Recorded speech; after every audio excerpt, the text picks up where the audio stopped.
mu gihe cy'ikatwa ry'imipaka hagati y'u Rwanda na Kongo. Kujya guhuruza amahanga yose, ugahuruza za SADC, ugahuruza za MONUSCO, uzi ko Aircraft yari havuye mu minsi yavuga, ugahuruza za MONUSCO, ukazana SADC, ukazana remercenaires, ukazana ukajya mu Bushinwa, ukajya kugura ibitwaro, ukazana za TAC, ukazana ibihugu byose muri iriya ntambara ngo uje kurasa bene gihugu bawe. No kuvuga ngo wowe nk'umukuru w'igihugu wananiwe gukemura ibibazo, ariko uraza gusanga wowe uvuga ngo ufite bene gihugu baburana uburenganzira bwabo, wahamagaye ibihugu by'amahanga kuza kubarasa. Imyaka igiye kuba 30 iki gihugu cyarananiwe kwaka intwaro nyishyamba zo mu mutwe w'iterabwoba wa FDLR. Ibi byatumye impunzi zisaga ibihumbi 100 z'abanyekongo bavuga ikinyarwanda zihungira mu Rwanda no mu karere nyuma yo gukurwa mu byabo n'ababarwanyi usanga bashyigikiwe n'ingabo za leta ya Kongo FARDC. Karemera Strato umaze imyaka isaga 25 mu nkambi ya Kigeme we n'abagenzi be bibaza impamvu amahanga adakemura iki kibazo. Ariko ho FDLR yagereye muri Kongo, ikibazo cyatangiye kubaho cyo guhiga umututsi. Niyo mpamvu natwe turibaza kubera iki bareba ibibazo bya M23 ntibareba ibibazo bya FDLR. Kandi FDLR ariyo ituma ibibazo ahanini bihari. Iratwica. FDLR baratwicira abantu. Will never continue to be observers while Ivuka ry'umutwe wa M23 ugizwe ahanini n'abanyekongo bavuga ururimi rw'ikinyarwanda ni kimwe mu byatwikuruye urwango bamwe mu bayobozi ba Kongo bafitiye ubwoko bw'abatutsi ku buryo mu mbwirwaruhame zitandukanye zikangurira abaturage kubahiga bukware. Umwanditsi mukuru w'urugereko rwashyiriweho kurangiza ibisigisigi by'imanza zasizwe n'urukiko mpuzamahanga rwashyiriweho u Rwanda Metere Abubakar Tambadou agaragaza ko urwego rwamagana rwivuye inyuma y'ubwicanyi bukorerwa abaturage muri Repubulika ya Demokarasi ya Kongo. Byaba ku ruhande rw'urukiko cyangwa ku giti cyanjye nk'umwanditsi mukuru warwo ndetse n'umuntu uwo ari we wese, turamaganira kure ubwicanyi bukorerwa abaturage b'inzirakarengane hirya no hino ku isi harimo na Repubulika Iharanira Demokarasi ya Kongo. Ukwirengagiza gukemura ikibazo cy'abene gihugu kwa guverinoma ya Kongo, ahubwo higahitamo gukorana n'imitwe y'iterabwoba kandi yitwaje intwaro hamwe n'ingabo z'amahanga.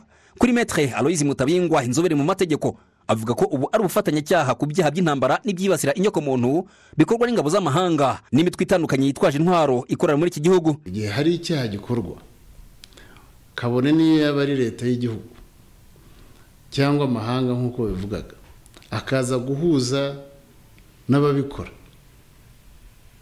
cyitwa ubufatanyacyaha cya jenoside, ndetse hari n'ubufatanyacyaha kuri terorisme. Amwe mu magurupe ari hariya yamaze kwemezwa nk'amagurupe y'abateroriste y'iterabwoba. FDLR ni umutwe w'iterabwoba, ntabwo ari imvugo yanjye, ni imvugo ya Loni ubwayo. L'Union européenne mu izina rya Vice President wa Komisiyo y'Umuryango w'Ubumwe bw'Ibihugu by'Uburayi Joseph Borrell, komiseri ushinzwe ubutwererane mpuzamahanga muri uyu muryango Madamu Jutta Paulina Urpilainen yamaganye imigirire y'abayobozi ba Kongo Kinshasa, maze abahamagarira gukura isomo kuri jenoside yakorewe abatutsi mu Rwanda, birinda imvugo zose zihembera amacakubiri ndetse n'irondabwoko. Je le répète, ndongera mbisubiremo, twamaganiye kure imvugo zose z'urwango ndetse n'ikindi cyose gisa n'ivanguragihugu hamwe n'imvugo z'irondabwoko ku bayobozi bamwe cyangwa abandi ku giti cyabo bakoresha imvugo z'irondabwoko ndetse no kwibasira ubwoko. Ntabwo dushobora kwibagirwa amateka yijimye y'akarere. Turi gusatira ibikorwa byo kwibuka ku nshuro ya 30 jenoside yakorewe abatutsi. Turasaba abari mu nzego z'ubutegetsi hamwe n'abahagarariye imiryango itegamiye kuri leta kwirinda ubwo bwoko bw'izo mvugo. type de discours. Madamu Jutta Paulina Urpilainen ashimangira ko umunwa w'imbunda utazakemura ikibazo cy'umutekano muke, ahubwo ko igikwiye ari ugushyira mu bikorwa ibikubiye mu masezerano ya Nairobi na Rwanda. Cette crise ne connaîtra pas de Iyi ntambara ntabwo izarangizwa n'ibikorwa bya gisirikare. Hakenewe ibiganiro bya politike, agasesengurwa impamvu muzi iteza umutekano muke n'amakimbirane. Hagomba gushyirwa mu bikorwa amasezerano ya Nairobi na Rwanda, bityo hakubahirizwa ubusugire, ubumwe ndetse n'ubudahangarwa bwa buri gihugu mu karere.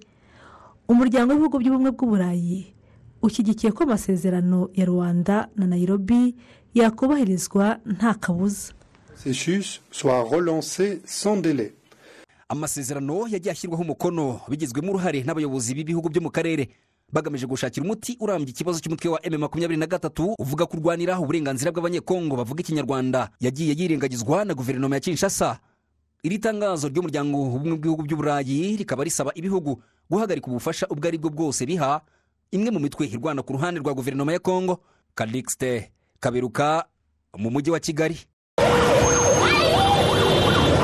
En séjour de travail à Goma, le chef de force de défense de l'Afrique du Sud, du Malawi et de la Tanzanie, pays contributeur des troupes de la force régionale de la SADC, Sami Diarsi, et leurs collègues du Burundi et de la RDC se sont rendus ce vendredi 1er mars 2024 à Mubambiro, dans la cité de Sake, en territoire des Masisi. Ils sont allés motiver et rehausser le moral de leurs troupes respectives engagées dans la guerre contre les terroristes RDF M23. Informés de cette arrivée, les terroristes ont largué 5 bombes de mortier à Mubambiro. Ces bombes, destinées à empêcher le déplacement des chefs des forces de défense, ont causé la mort de 3 civils, un enfant. Ces bombes ne sont pas venues à bout de la détermination des chefs des forces de défense, des pays contributeurs de la SAMI DRC, du Burundi et du chef d'état-major général des forces armées de la République démocratique du Congo qui sont arrivés jusqu'à cette heure à Mubambiro et ils ont peaufiné des stratégies pour mettre à bout l'activisme de ce terrorisme des RDF M23. La présence des chefs des forces de défense de pays contributeurs des troupes de SAMI DRC est un message fort. Cette présence met un terme aux doutes et aux spéculations sur l'engagement ferme de la SADC aux côtés de la République démocratique du Congo pour ramener la guerre dans les camps de l'ennemi.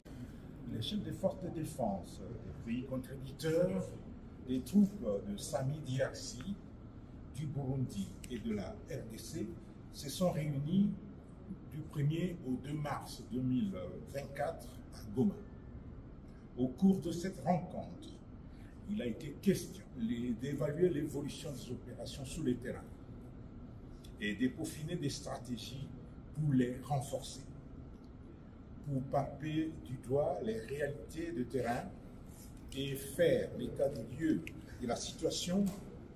Ils se sont rendus à Mubambiro, dans la cité de Sake, en territoire de Masisi.